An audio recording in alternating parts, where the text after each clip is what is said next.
Their music rocked a generation. I think people were living in the moment. It was a great time. It was an exciting time. It was just magic. I wanna rock! From one strip, they stormed the planet. The world is your oyster. These guys worked really hard. They got really famous. They got lots of money. All of a sudden, you're 21 years old. You got $1 million. Playing power chords of debauchery and decadence. Every excess you could possibly think of was not only available, but encouraged and accepted. We kept the condom machine on the bus. Girls either wanted to them or guys wanted to be like them. They partied like rock stars. Every time you'd see Slash, he had his top hat pulled down and he was walking with a bottle of Jack. Until the music stopped. I was actually one of the first people that got the phone call. Oh, Nicky's in the hospital and he died. And I'm like, what? And we felt we could do anything and it was going to last forever. The untold story of rock's greatest joyride in their own words. Seeing a show that will mesmerize you, you're just going to go, wow. Once it gets into your blood, there's no other music like it. When metal ruled the world. In a world where only power ballads sold, Short hair was a crime. Our girls were taken over and turned into groupies, And so began a time of pure debauchery, where only the guitar gods reigned. and the Sunset Strip was the name of the game. when metal ruled the world.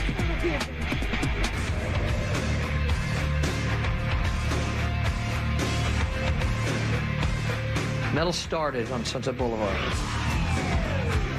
It was the Reaganomic years. There was excess everything. Excess money, excess drugs, excess booze, excess women.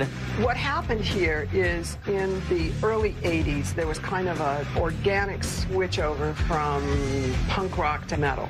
I think people were ready for something different, and I think metal was just exciting. It was primitive. The shows were exciting. Now it's metal's turn to rule the strip.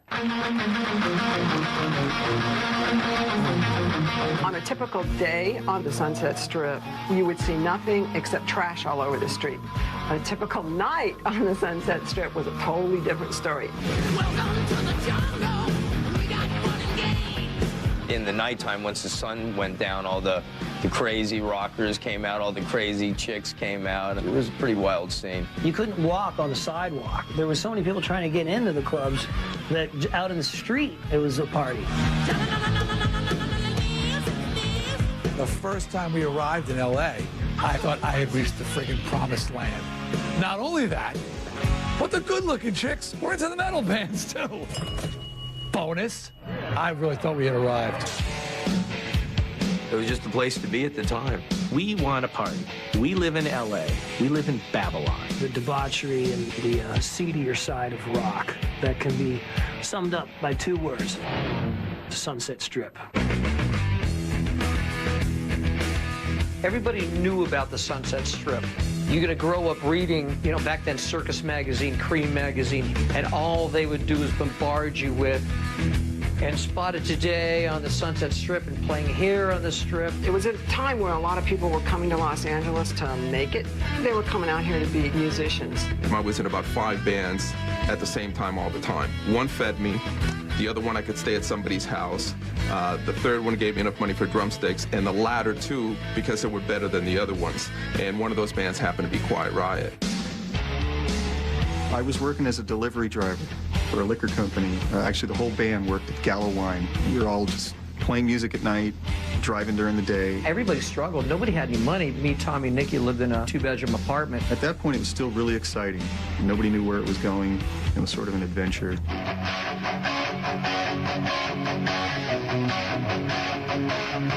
All of the clubs were kind of centralized right there on the Strip. You could hear bands every single night. There were so many bands in Los Angeles. There was Rap, Quiet Riot, Wasp, Dawkins, Motley Crue.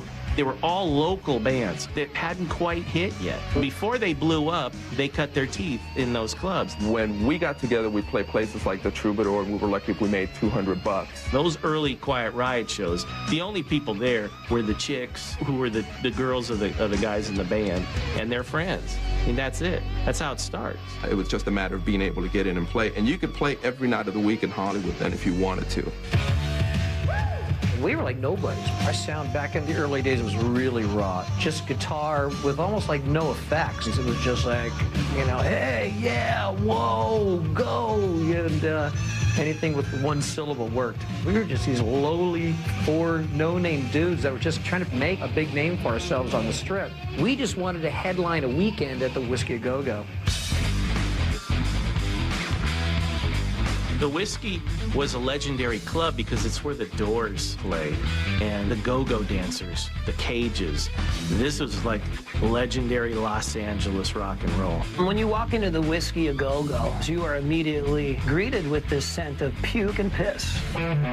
All the bands started playing at the Whiskey, and it became like the focus point for metal in Los Angeles and in the Sunset Strip area. There's 1,000 bands out there, and you really had to set yourself apart from everybody else. Wasp was being very theatrical in their performance. Wasp was throwing raw meat. You didn't want to be anywhere near the front because you were going to get splattered with raw meat, and it was blood on it, and it was just disgusting. It was really disgusting. When Rat played the Whiskey, they threw these like toy store rubber rat things out into the audience, and people were going, ew, ew, especially because they're all stoned and loaded. I've actually heard it was real rats, which is ridiculous. It wasn't like Wasp, it was actually taking meat and throwing at people. So. Motley Crue got much more theatrical than everybody else did. Nicky used lighter fluid or something. We put that stuff on Nicky's boots, and we would have these candelabras with the skulls and the flames, and I would take the sword very dramatically. Hit him in the legs, and he'd go up in flames. And people never saw that in clubs before. It just got the attention of fans, and then people wanted to come see what we were doing. They started getting really popular on the Strip. And everybody wanted to be around Motley. Everybody did. Anytime we played the Whiskey, I would just invite everybody who wanted to go back to our apartment right back with us. The apartment that Motley Crue had was literally right up the street from the Whiskey. We'd be like the Pied Pipers, and there'd be a couple hundred people following us into this two-bedroom apartment, and it was crazy. Motley's apartment would be compared to, look at a floor in a club where everybody's smoking and drinking and putting their cigarettes out on the floor. That was the living room. That was a clean room, too, by the way. It was nothing but booze bottles everywhere. Chicks everywhere. You had situations, a lot of sexual situations that went on in and around that camp. It was like a revolving bedrooms. Girls would come in, and we'd make them leave out the back window. One time, and I walked into Vince's room, and he had one girl giving him a from this side and one girl giving him a from this side. Well, they used to strap these girls on this, like, wheel, and one time I guess they gave this girl a enema, and she all over the place. So they almost had to burn the house down. It was just, it was disgusting. They probably stopped that by now. In the early days of that wave of LA rock, nobody was getting signed. To get a record deal back then was almost impossible. In Quiet Riot's situation, we were turned down by just about every label at least twice, some of them 3 times. They couldn't get a record deal no matter what. They're working it, working it, working it, working their butts off. We were playing at a club in the Valley. There was a producer who thought the songs were really good, and he wanted to take us into the studio to do some demos, which we did. Those demos then were heard by Epic/CBS. And then once we got signed, we cut the Metal Health record on available time. It was released. Nobody expected it to do well. For the first 6 or 7 months, it was a real slow grind. I remember when that band was starting to break with Come On Feel the Noise. It was just a huge song.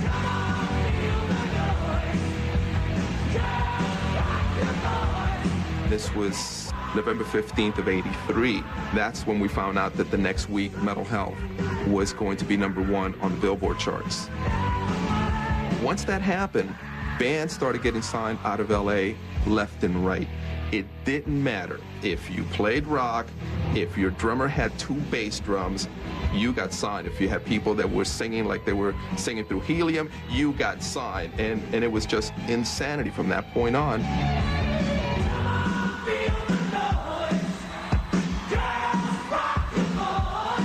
Come Coming up, metal puts the Strip back in Sunset.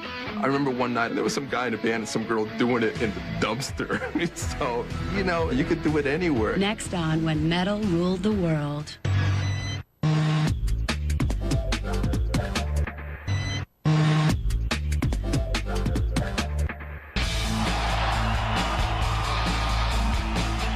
The local music of LA became the most popular genre in the 80s. Quiet Riot and Motley Crue blew everything up. What happened with Metal Health is that was the album that really broke the market for a lot of these bands, where people saw that metal could be a major commercial force. Quiet Riot instantly went to #1 with Come On Feel the Noise. And then we released Shout the Devil. Shout at the Devil became the anthemic record and brought Motley Crue to a much wider audience. With the success of Motley and Quiet Riot, everybody was kind of scrambling to fit the mold. People were interested in guitar solos and musical prowess and the whole culture that was attached to it. The look, loud music, big hair, all wrapped in one big nice package, you know. It was very appealing. Everybody thought that LA was the place to go to sign a band. So every single company came and they signed everybody. You would come to LA, you would play little clubs, and then you'd play the Strip. And then the A&R guys would go see whoever the biggest drawing band was. And so if you're in a band in the Midwest somewhere and you can't go anywhere else, it's like, let's pack up and let's go to LA. That's what happened to Poison. I knew that there was an awesome metal scene in LA. We knew we had to go to LA if we wanted to try to break big. When Poison first got to LA, we were gypsy kind of glam. Poison's sound was pop metal, very rhymey.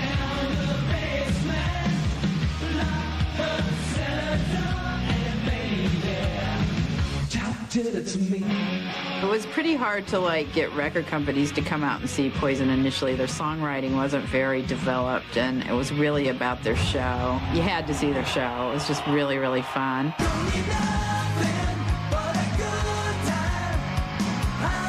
A lot of the bands back in the mid-'80s, before they made it, self-promotion became key in promoting your band. The whole Sunset Strip was a big confetti factory, from the whiskey all the way up to the Gazzarri's. You couldn't walk down the street without seeing a band putting up flyers. Poison definitely were the Hollywood kings of promotion. They pimped their out so well. And we put all of our money, whatever we had left, we put them into these ugly lime green flyers. And the reason we used them is because they were so cheap and no one else wanted to use them. There was always sort of flyer wars. We'd be putting our posters up on the telephone poles. Next band would come along a couple hours later, rip yours down, put theirs up. It was a very competitive scene. There may have been a time or two where I accidentally stapled over a few of the other bands we were competing with, but it was all in good fun. Back in the 80s, in order to make it, you have to dedicate yourself 100%. So a lot of rockers, including myself, were taken in by girls and fed and bathed. The girls at that time were so awesome to us. I mean, they would bring food, part of our survival. We would actually only date girls that had money. And we scored once. I dated a girl that worked in a supermarket. So that was like the big thing right there. It was like free food. I prefer not to refer to the ladies as groupies. I think I like to refer to them as enablers. They enabled us to live that lifestyle. There was a time that the whole strip bar, mud wrestling was very chic. We had girlfriends that were strippers and mud wrestlers and porn stars. Those girls made a lot of money. And all those girls were into rockers, whether you had money or not. Bands basically lived there. In Hollywood, there's a place called Tropicana, and it's a great kind of mud wrestling / strip club / beer drinking rock party establishment. Yeah, I used to love that place. They had great looking girls. Me and Steve Piercy were really good friends, and we'd go to the Tropicana a lot. Sebastian would be in there, and they would get drunk and have to go and get in the mud. It was a fun night out. Some of the better strippers and porn stars would get the guys that were really already in successful bands. The greatest bane of our groupie existence was the strippers, because then it was like, oh, great, like I can compete with breast implants. If you were in a band and you played on the Strip, you could get a girlfriend at the Tropicana. Vince likes strippers. Yeah, what can I say? Lo and behold, that's where I met one of my wives. The Tropicana and the Body Shop, they were all just symptoms of the disease. It was like, how far can you go with your indulgence? The Rainbow was the place where like every conquering rock star after a big gig, after whatever, would go. 10 o'clock, the groupies would start filing in. At 11 o'clock, just rock and roll mayhem. It was just a zoo. It was just a hair for days, girls and nothing. It was good. Sex happened anywhere at the Rainbow. Definitely sex in the bathrooms. A stall would be occupied, and there's 4 legs, or 2 legs and 2 knees. Of course, every so often you see a couple of girls under the table. I think they were shining their shoes or something. I was actually having my while I was eating. Drinking a Jack and Coke, and you got a girl underneath the table. I remember one night I went outside to get some fresh air, and there was some guy in the band and some girl doing it in the dumpster. So, you could do it anywhere. It's all a big party. You know, in Hollywood, you see it's a party and everybody comes, as long as it's a party. Party, party, party. I have to say, honestly, a lot of it's a big blur, but I really believe that if you remember the Rainbow clearly, you weren't really there. There were a lot of things that happened in the scene. The way that we were having sex, the way that we were doing drugs, the way that we were drinking, the way that we were partying, we all believed we were indestructible. For us, it happened faster than normal. Motley came out, they just blitzkrieged the whole United States. They took off and started roaring up the charts, and it couldn't be stopped. All of a sudden, you're 21 years old, you got $1 million. And the Motley guys sort of ruled Los Angeles. The Motley party just got bigger and more widespread. I mean, the world is your oyster, and you have the fast cars, and you have the money, you have the alcohol. Problems are going to happen. We were at my place in Redondo Beach, and the Hanoi Rocks guys came into town, and Razzle came over to my house, and we had a party. Razzle was friends with Motley Crue. Everybody's having fun, and it's just one of those things where it just seems so normal. We're out of beer, let's go down the street. Vince had just gotten a new car, and he decided to take Razzle down to buy some beer. Got the beer, going up along the coast, and there's this little hill that goes up, and the car just went. I lost control of it, because I'd been drinking. Another car came over the hill, and boom, hit broadside.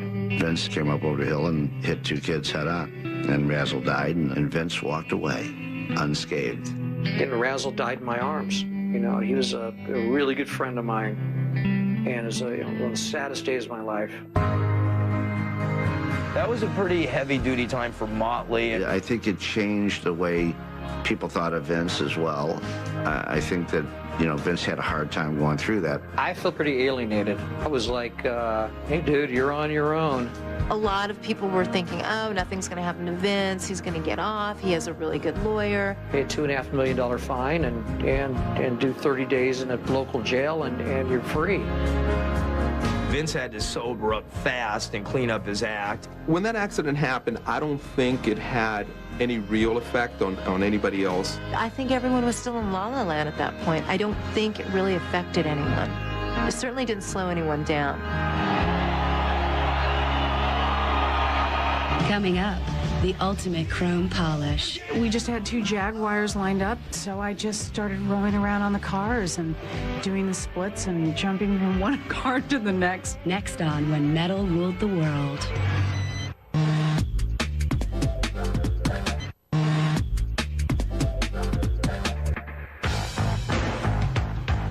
As heavy metal gained popularity in the 1980s, MTV jumped on the bandwagon and made it bigger than ever.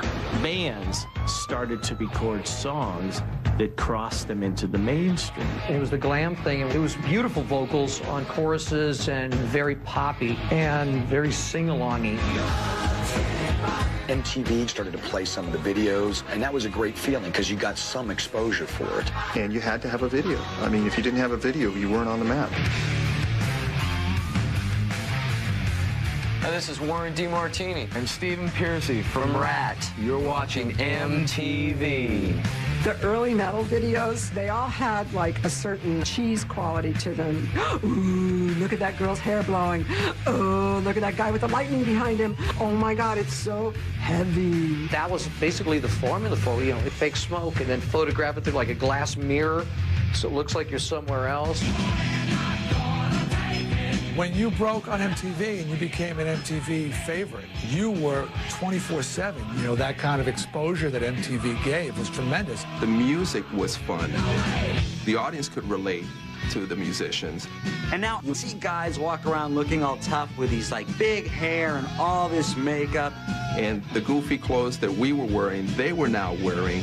Kids' moms are buying it at Walmart for their kids for Christmas. Here's your Poison record. Because MTV was on 24 hours a day, you were pretty much guaranteed high rotation. And then sometimes you'd use certain video chicks.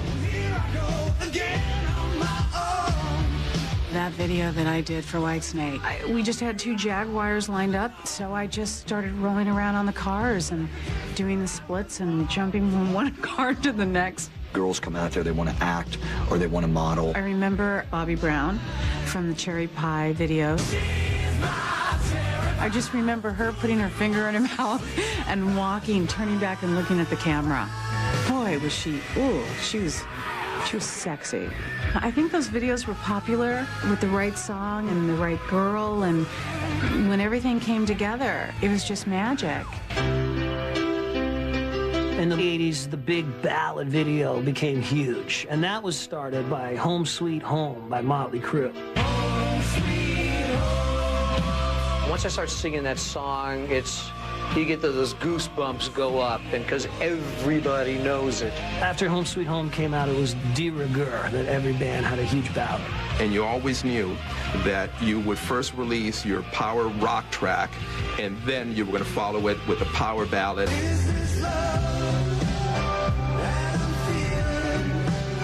And it's going to be this huge production video, and there's going to be a pretty girl, and there's going to be the sad guy.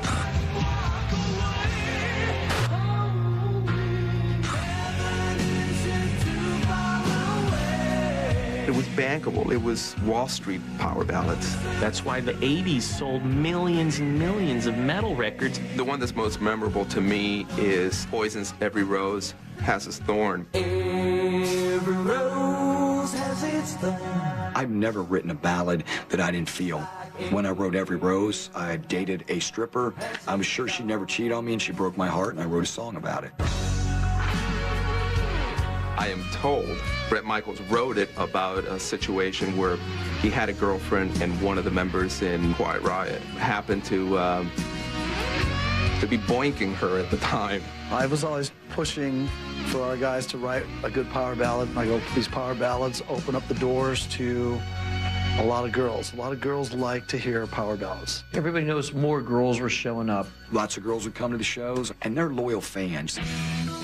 And that's when you get like 90% women in the audience. And the thing is, like, the guys would go, even if they didn't like your music, they'd go there because the girls were there. And so you'd be sold out every night. Girls would come to the show. The goal was to get backstage, meet the band.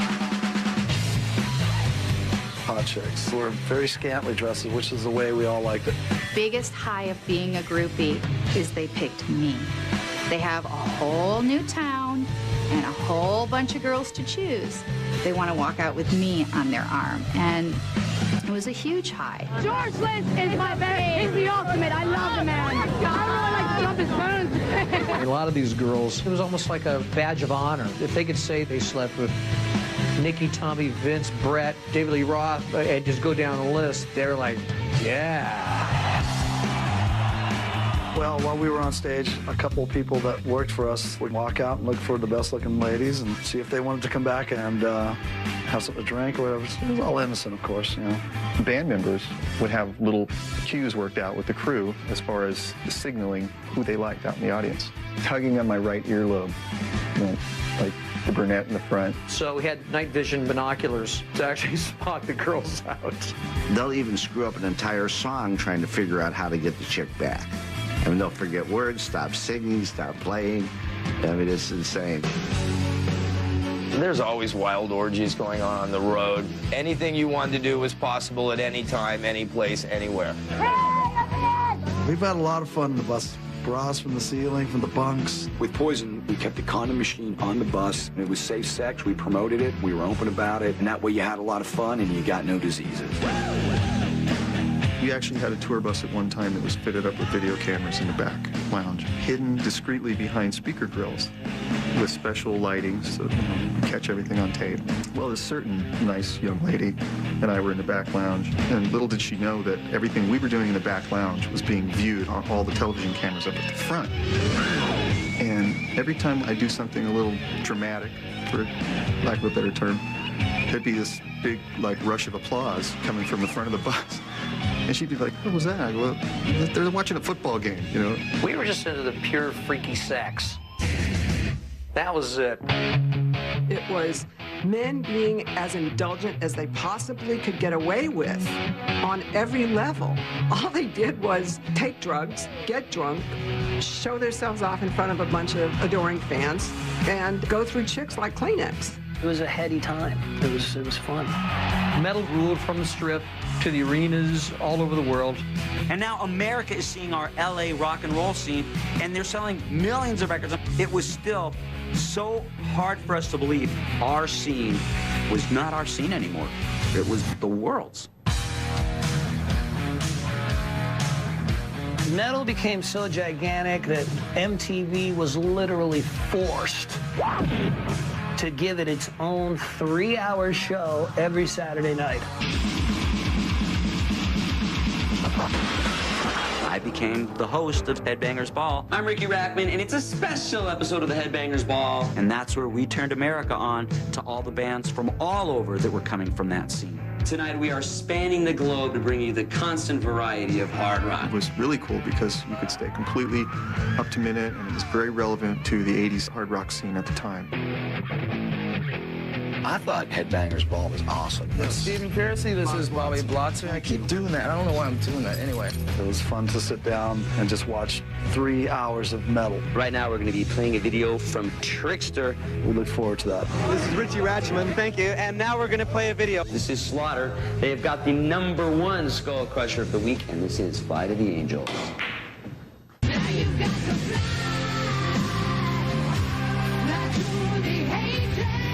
The worst thing about MTV's involvement in the whole metal scene was they made it inoffensive.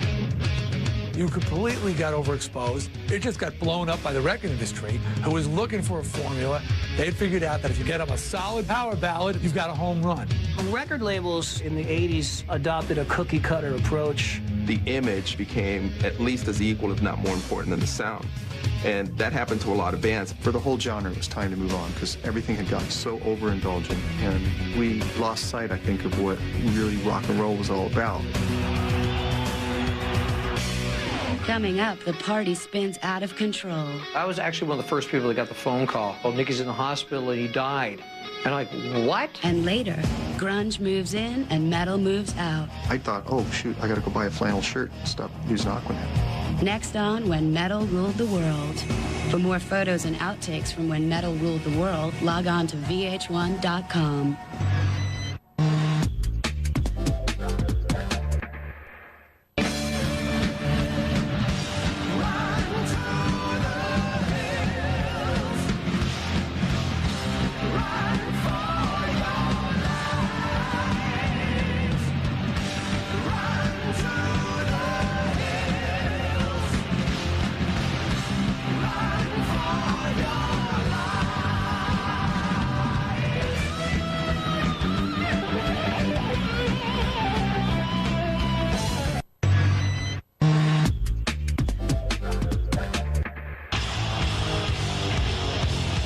In the 80s, with videos and the music, there was a lot of silly stuff, and it was ridiculous.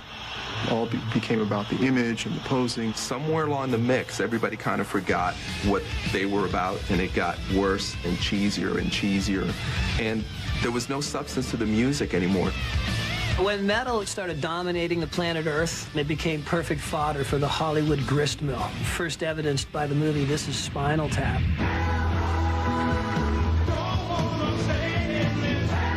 Spinal Tap is the perfect parody. I'm probably one of the few people that actually thought it was funny. The Stonehenge scene in Spinal Tap is very funny.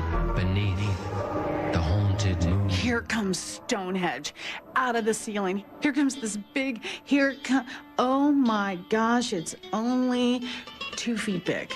I do not, for one, think that the problem was that the band was down. I think that the problem may have been that there was a Stonehenge monument on the stage that was in danger of being crushed by a dwarf.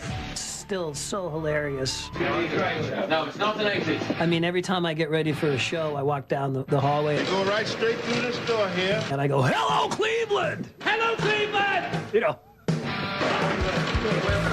must have made it wrong time. Where's the stage? We gotta go another way. I remember going to see that with Herman Raybell from Drummer of the Scorpions, who took it personally. He was like getting upset about it.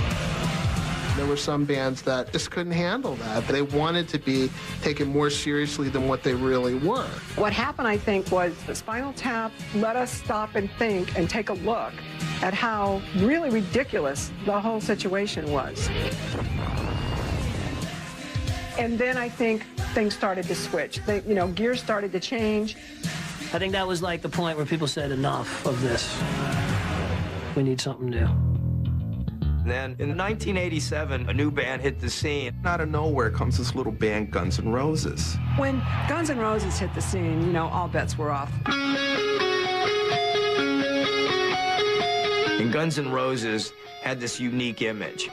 Axl had his hair straight down, had the bandana going. Guns N' Roses were a little bit more stripped down. There's sort of a I don't give a look going on. Guns N' Roses, girls either wanted to them or guys wanted to be like them. Guns N' Roses was all about, I'm going to grab you by the hair and I'm going to knock your teeth down your throat.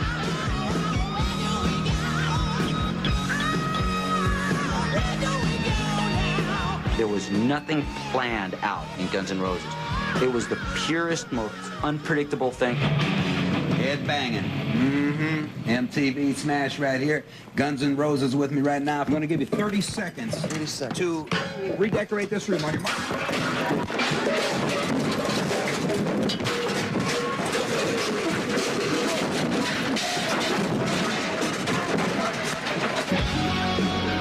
Guns N' Roses were considered the real deal. It was just very raw, live, great songwriting, guitar-laden, just mayhem. They had the great frontman, they had the great songs, they had the great musicians. When Appetite for Destruction came out, it was like a breath of fresh air because it was such a great record.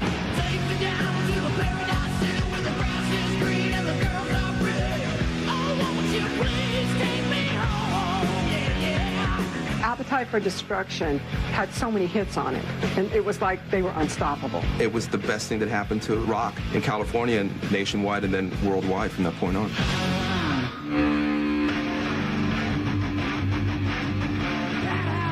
Welcome home! Guns N' Roses played the Cat House. Cat House was our clubhouse, and then Guns N' Roses have been part of the family since day one. The Cat House was a very reckless place. It was like the boys' brothel dream come true. Every excess you could possibly think of was not only available, but encouraged and accepted. Guns N' Roses was definitely a hard partying band, and anything could happen when you were around them. Every time you'd see Slash, he had his top hat pulled down and he was walking with a bottle of Jack. I remember one night I was there with Slash. He had to go to the bathroom. And Slash turns to me and goes, dude, stand here. I gotta take a leak. And he unzipped his pants and he peed in the garbage can. Nobody said, hey, there's Slash's penis. No one said anything.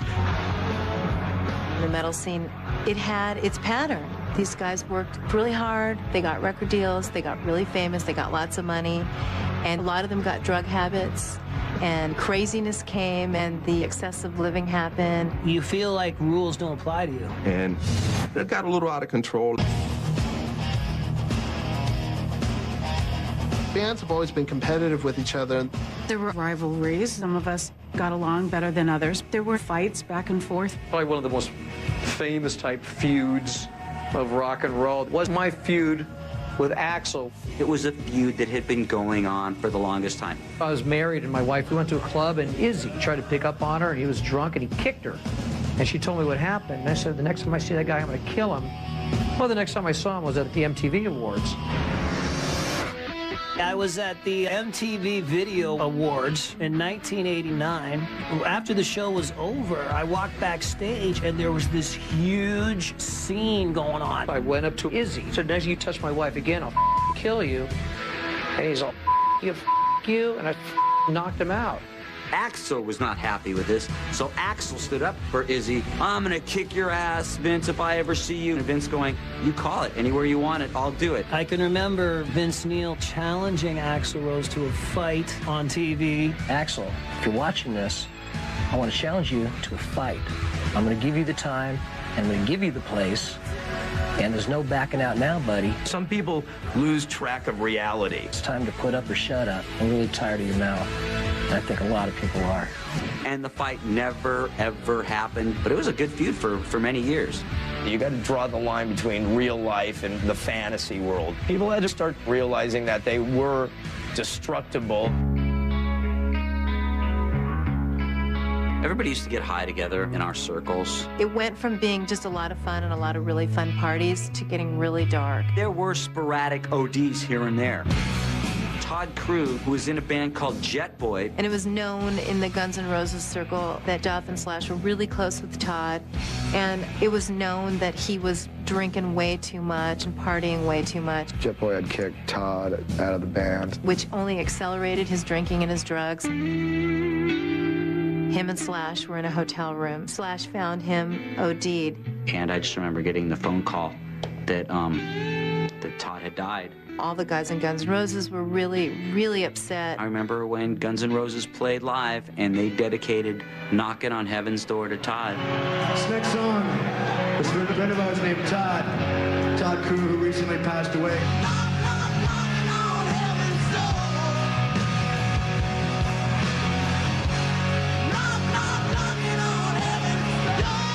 We always thought that we were all superheroes, and the fact is the drugs were stronger than us. Nicky's always dabbled in heroin. That was his drug of choice. You know, Nicky left the cat house one night and shot up a bunch of dope, and Nicky OD'd. I was actually one of the first people that got the phone call. Oh, Nicky's in the hospital and he died. And I'm like, what? I believe he was clinically dead for 2 minutes, and they had to ram 2 needles of adrenaline into his heart to revive him. I called the hospital. He said he was out on free admission where they're not responsible. He hitchhiked home from the hospital and, shot up again. He went home and did some more drugs. When you pretty much die, come back to life and do it again, that's the first indication that maybe you have a problem. We didn't know how bad the drugs were, but they're really bad for you. and we felt we could do anything and it was going to last forever. It showed that we were not indestructible. Those things really marked in time that things were really changing and bad things do happen. Next, metal's world comes crashing down. I think the mistake a lot of the bands made was that they would spend all their money. Unfortunately, the rug got pulled out from under us, and we pulled it out from under ourselves. Vince, he would invite cars, write a household check out for $25,000, and he wouldn't have 10 cents in the bank account. Next on When Metal Ruled the World.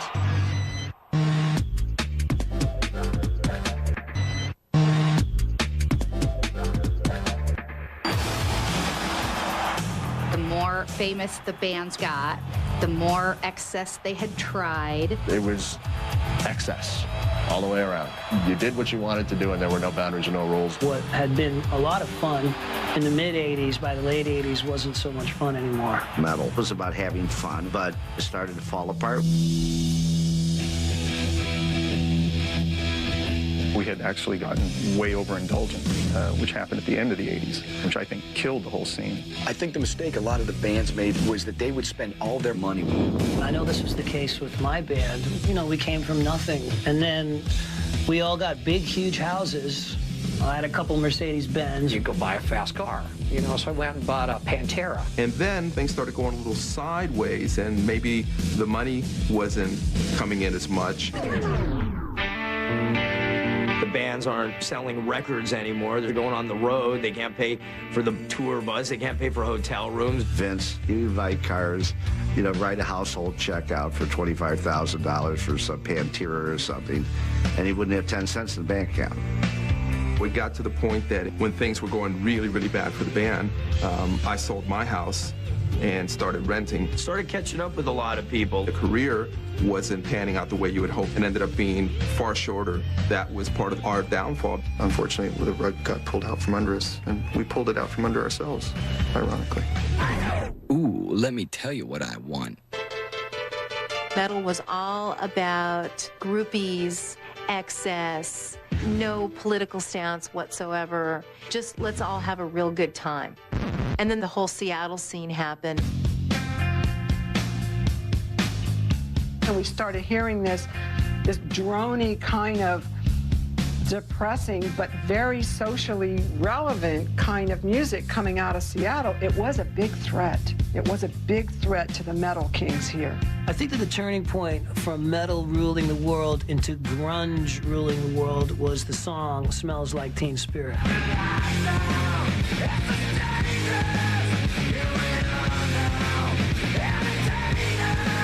When Nirvana's Nevermind record started to leak out, there was almost this collective shiver going through the metal community.